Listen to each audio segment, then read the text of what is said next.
Hey guys, welcome to yet another video concept.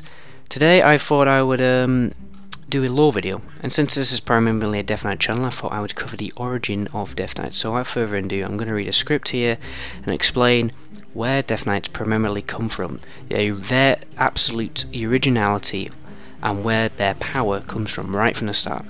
Okay, so if you want to find the origin of the Death Knight's power, you have to look thousands of years before the beginning of World of Warcraft and the Wrath of the Lich King expansion pack.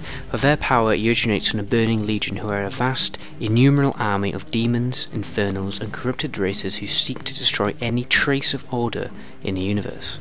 Now, the current leader of the Burning Legion, Sargeras, found the planet Argos, which consisted of intelligent beings on that we know today as the Draenei, who were formerly called the Eredar. For our story, we only want to focus on one particular Eredar by the name of KIL'JAEDEN the Deceiver. KIL'JAEDEN's job within the army of the Burning Crusade was to search the universe for powerful creatures that could bolster Sargeras' ranks. Eventually, with the help of his assistant Taogath, they stumbled across a planet by the name of Draenor, home of the Orcs.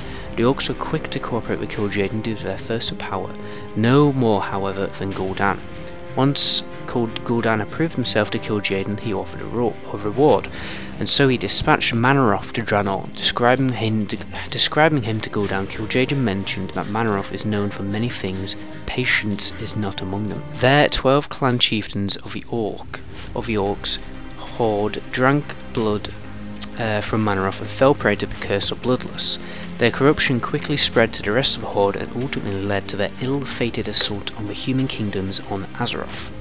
Eventually, Guldan was contacted by the mad sorcerer MEDIVH, possessed by Sargeras, who offered him the promise of godhood, locked away within a tomb of Sargeras. If he would use the Horde to conquer, Guldan agreed, and with the assistance of the Shadow Council, he helped a possessed MEDIVH open a dark portal between Azeroth and Draenor, but not the dark portal we know today. This is a different dark portal. Over the next few years, Guldan and his orc mage apprentice Cho'Gall would secretly manipulate the Horde as it rampaged across Azeroth. Guldan manipulated the election of BLACKHAND as the Horde's new war chief, as he was the perfect pawn for the Shadow Council.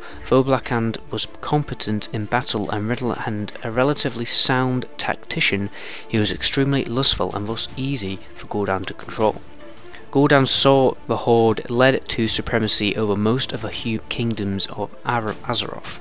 But on the eve of the final stage of Siege of Stormwind, Guldan was aware of a raiding party against MEDIVH's tower of KARAZHAN.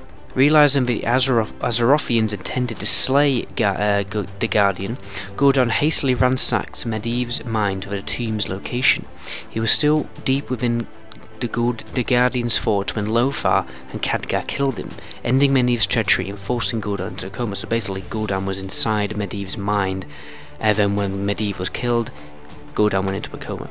Without the counsel of Guldan, BLACKHAND was easily slain by OGRIM DOOMHAMMER, who, with information acquired from an interrogated and tortured Gorona, proceeded to slaughter Guldan's warlocks and the majority of the Shadow Council. Okay, Guldan later awoke from his coma, now faced with the fact that OGRIM DOOMHAMMER was the new war chief of the Horde, who wasn't as easily manipulated as his predecessor. So he was, he had a bit more brains about him. OGRIM threatened to kill Guldan, but Guldan managed to bargain a safe way out of the dilemma by offering OGRIM a power which could provide great usefulness for the war. They hypothesized with his acolytes that they could bring life to the corpses of the fallen. Guldan and his necrolytes, led by Rakhmar Sharpfang, tried to raise the dead Stormwind Knights but failed continuously. Guldan became frustrated and found another way, with Cho'Gall's help.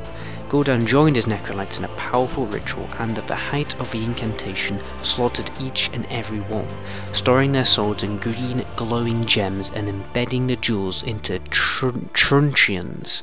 Guldan then bound them to the slain Knights of Stormwind, creating the dreaded Death Knights.